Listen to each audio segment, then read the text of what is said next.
Kawalan ng disiplina, pangunahing dahilan ng matinding traffic ayon sa MMDA.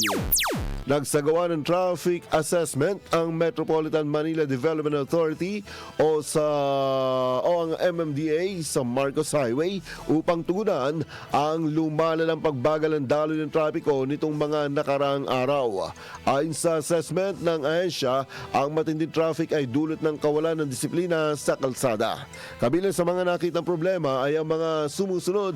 Maraming jeepney ang nagsasakay at nagbababa ng pasahero sa gitna ng kalsada. May mga pasahero na nag-aabang na sasakyan sa mismong highway sa halip na sa tamang hintayan. Ilan ding motorista ang pinipilit ang kanilang gusto kahit mali na nagresulta sa kaguluhan at paghinto ng trapiko. Upang maayos ito, nagpapatupad na ang MMDA ng mga hakbang kasama ang mga lokal na pamahalaan, kabilang dito ang karagdagan traffic enforcers sa lugar, paglalagay ng bagong traffic signages at pag-install at pagpapahusay ng traffic signals.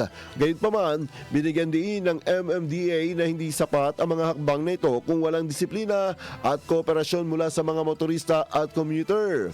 Nanawagan sila sa lahat na sundin ang batas, trapiko upang tuluyang maayos ang daloy ng mga sasakyan.